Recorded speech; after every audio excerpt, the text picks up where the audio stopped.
Values Education 8, Quarter 2, Learning Competency 1B na ipaliliwanag na ang tungkulin ng pamilya sa edukasyon ng bata ay paunlarin ang mga kaalaman, kasanayan at pagpapahalaga ng bawat bata tungo sa matagumpay at makabuluhang buhay na ginagabayan ng katotohanan at kabutihan. Magandang araw mga mag-aaral. Ngayon ay ipagpapatuloy natin ang ating paglalakbay sa pag-unawa kung paano nakatutulong ang pamilya sa ating pag-aaral at paghubog ng ating pagkatao. Ang paksang tatalakayin natin ngayon ay hindi lang basta teorya. Ito ay totoong nangyayari sa bawat tahanan, sa bawat araw. Malalaman natin kung paano nakakaapekto ang gabay at suporta ng pamilya sa ating kaalaman, kasanayan at pagpapahalaga, at kung paano ito humahantong sa isang matagumpay at makabuluhang buhay. Mga mag-aaral, atin munang tukuyin ano ba ang kahulugan ng matagumpay na buhay at makabuluhang buhay. Isipin ninyo, kapag ang pamilya ay laging nakasuporta sa pag-aaral ng isang bata, mas nagiging madali para sa kanya na maabot ang kanyang pangarap.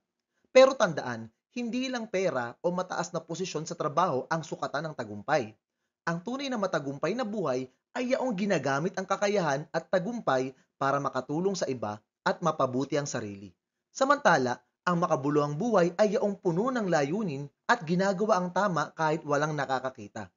Ngayon, para mas maintindihan natin kung paano tinutupad ng pamilya ang tungkulin nilang tulungan ng bata na marating ito, pag-aaralan natin ang tatlong aspeto ng tungkulin ng pamilya sa edukasyon: ang pagpapaunlad ng kaalaman, kasanayan, at pagpapahalaga. Ang edukasyon ay hindi lamang tungkol sa mga aralin sa loob ng silid-aralan. Isa itong mas malalim na proseso ng pagpapaunlad ng buong pagkatao ng bata, mula sa pagkatuto ng impormasyon, sa pagsasanay ng iba't ibang kasanayan, hanggang sa paghubog ng mabubuting pagpapahalaga. At sa lahat ng ito, ang pamilya ang unang guro at gabay. Kaya sa susunod na mga bahagi, titingnan natin ang bawat aspeto ng mas detalyado at may halimbawa. Tungkulin ng pamilya ang pagpapaunlad sa kaalaman ng bata.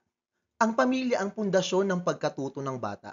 Bago pa man siya pumasok sa paaralan, sa bahay pa lamang ay natututo na siya, mula sa alpabeto, pagbibilang, hanggang sa pag-unawa sa mga simpleng konsepto.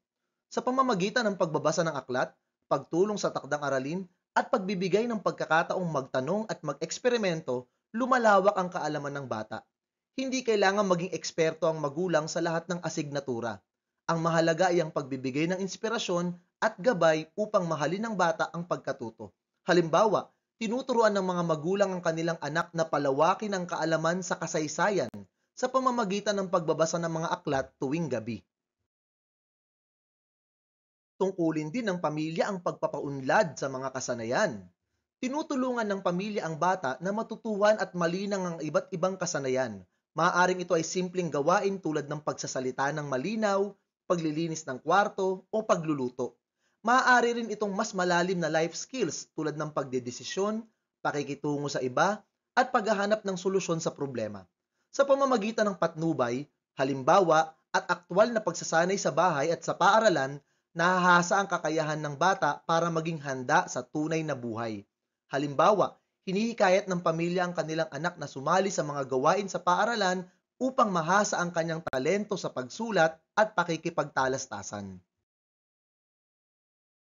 At panghuli, tungkulin ng pamilya ang pagpapaunlad ng pagpapahalaga. Ang pinakamahalagang bahagi ng edukasyon ay ang pagpapahalaga o values. Dito natututo ang bata kung ano ang tama at mali, paano maging magalang, at paano magmahal sa kapwa at sa Diyos. Ang mga asal na nakikita niya sa pamilya ang nagiging modelo para sa kanyang ugali at karakter. Kung ang kaalaman at kasanayan ay walang kasamang mabuting pagpapahalaga, maaaring magamit ito sa maling paraan. Kaya napakahalaga ng papel ng pamilya sa paghubog ng puso at konsensya ng bata. Halimbawa, sinasanay ng mga magulang ang kanilang anak na maging magalang, tumulong sa gawaing bahay, at makisama ng maayos sa kapwa. Kapag pinag-uusapan natin ang tamang edukasyon, hindi lang ito basta pagkatuto ng mga facts o kaalaman. Ang tunay na edukasyon ay nakabatay sa katotohanan, sa paghahanap at pagtanggap ng tama kahit minsan mahirap tanggapin. Kasabay nito, ito rin ay nakaugat sa kabutihan, sa paggawa ng mabuti para sa sarili at sa kapwa. Kung ang bata ay tinuturuan sa ganitong paraan, mas nabubuo ang kanyang pagkatao at mas handa siyang harapin ang hamon ng buhay.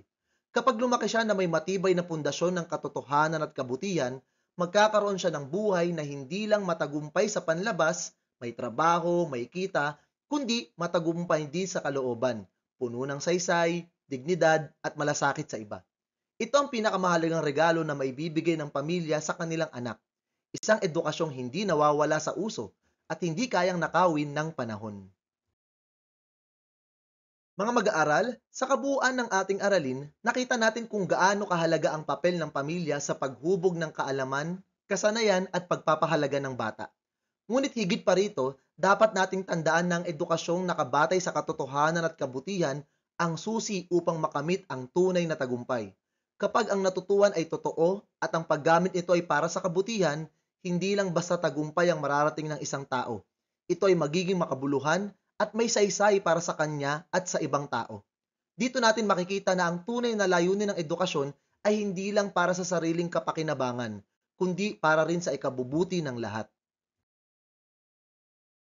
Pagsasanay. Isulat ang T kung ang pangungusap ay wasto o M kung hindi. 1. Ang buhay na matagumpay ay laging nasusukat sa dami ng pera. 2. Ang pagpapahalaga ay isa sa tatlong aspeto ng tungkulin ng pamilya sa edukasyon ng bata. 3. Ang kasanayan ay natututuhan lamang sa paaralan. 4. Ang paghubog ng kaalaman ay isa sa tatlong aspeto ng tungkulin ng pamilya sa edukasyon ng bata. At 5. Ang edukasyong nakabatay sa katotohanan at kabutihan ay nagdudulot ng buhay na makabuluhan. At hanggang dyan lamang po ang ating aralin sa araw na ito. Naway may natutuhan kayo. Salamat po sa panonood at pakikinig. Paalam!